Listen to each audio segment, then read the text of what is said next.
wabarakatuh. Perkenalkan, nama saya Gilang Prasetya dari kelas 17 5A04 dengan NIM 17230065. Di sini saya akan menjelaskan topik di dalam komputer. Yang pertama adalah latar belakang.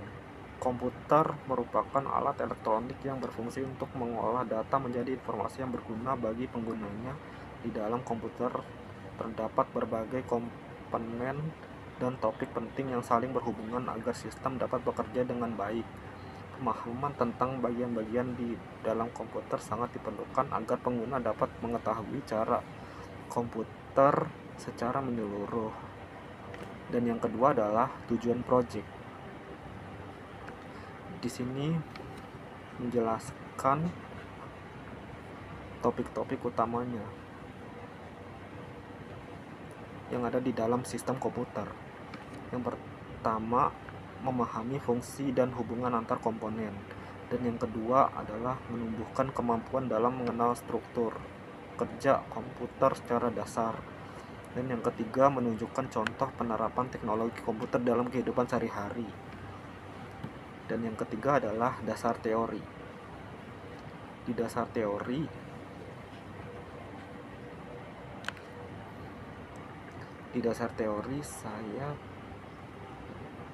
komputer terdiri atas beberapa komponen utama yang bekerja secara terintegrasi. Setiap bagian memiliki peran yang berbeda namun saling melengkapi topik-topik yang penting di dalam komputer, antara lain yang pertama perangkat keras atau hardware, bagian fisik komputer seperti CPU, monitor, keyboard, mouse, dan penyimpanan data.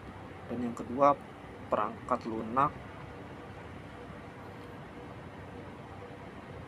atau software, program atau sistem yang mengatur cara kerja komputer seperti sistem operasi dan aplikasi. Dan yang ketiga brainware, pengguna yang mengoperasikan komputer dan mengenali sistem. Dan yang keempat adalah data dan informasi. Data merupakan bahan mentah, sedangkan informasi adalah hasil pengolahan data. Dan yang kelima jaringan komputer, menghubungkan beberapa komputer agar dapat bertukar data dan sumber daya. Dan yang keenam, keamanan komputer, melindungi sistem dari ancaman seperti virus dan peretasan. Dan yang terakhir adalah kecerdasan buatan, artificial intelligence, teknologi yang memungkinkan komputer berpikir dan belajar seperti manusia. Dan yang keempat adalah metode pelaksanaan.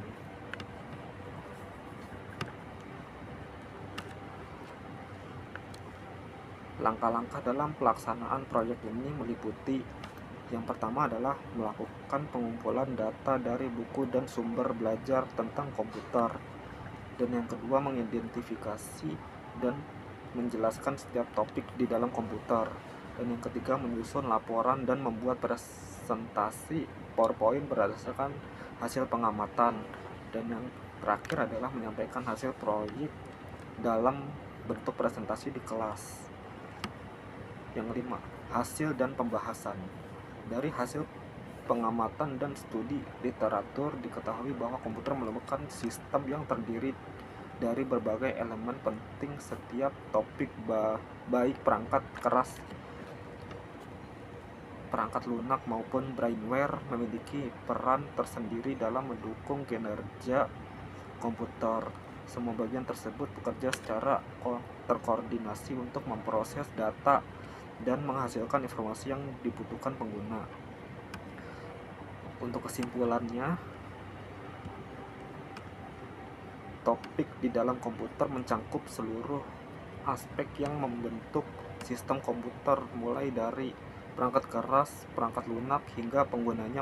Pemahaman terhadap komponen dan fungsi masing-masing bagian sangat penting agar komputer dapat digunakan secara optimal dan efisien. Di sini saya akan menjelaskan komputer hardware atau perangkat keras. Untuk latar belakangnya itu adalah dalam perkembangan teknologi informasi, komputer memiliki peran penting sebagai alat bantu dalam kegiatan sehari-hari, baik di bidang pendidikan, bisnis, maupun industri. Salah satu komponen utama dalam sistem komputer adalah perangkat keras hardware. Tanpa adanya perangkat keras, komputer tidak dapat menjalankan fungsi utamanya.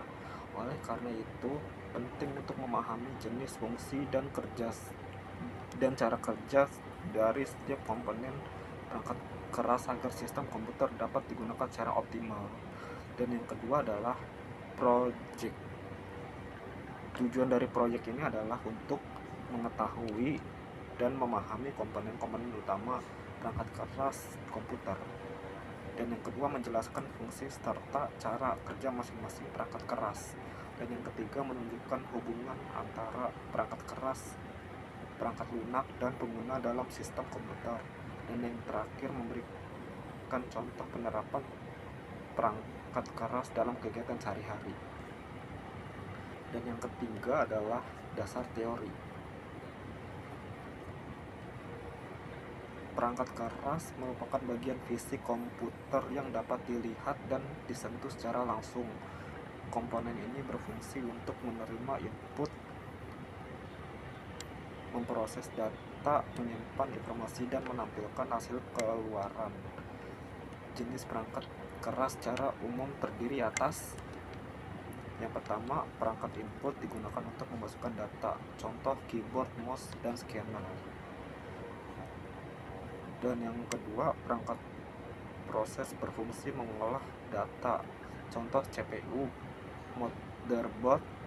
Dan yang ketiga adalah perangkat output, menampilkan hasil, contohnya monitor atau printer.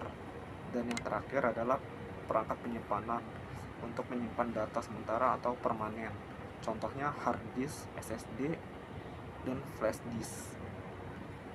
Yang keempat adalah metode pelaksanaan. Dalam proyek ini dilakukan beberapa langkah, yaitu yang pertama adalah mengidentifikasi jenis-jenis perangkat keras pada komputer. Dan yang kedua adalah mengamati fungsi dan cara kerja setiap komponen. Dan yang ketiga, mendokumentasi hasil pengamatan dalam bentuk gambar dan deskripsi. Dan yang terakhir adalah membuat laporan dan presentasi PowerPoint berdasarkan hasil analisis. 5. Hasil dan pembahasan. Berdasarkan pengamatan, setiap perangkat keras memiliki fungsi yang saling berkaitan. CPU berperan sebagai pusat pemrosesan, sedangkan perangkat input berfungsi memasukkan data, perangkat output menampilkan hasil, dan perangkat penyimpanan menjaga data tetap tersimpan. Keseluruhan komponen ini bekerja sama agar komputer dapat digunakan untuk berbagai kegiatan seperti mengetik, menghitung, dan mengolah informasi. 6. Kesimpulan. Dari proyek ini dapat disimpulkan bahwa perangkat keras merupakan bagian penting dari sistem komputer yang berfungsi menjalankan seluruh proses pengolahan data. Pemahaman terhadap perangkat keras yang membantu pengguna dalam merawat, mengoptimalkan, serta memanfaatkan komputer secara lebih efektif. Ya, itu saja dari saya. Kurang lebihnya mohon maaf. Wassalamualaikum warahmatullahi wabarakatuh.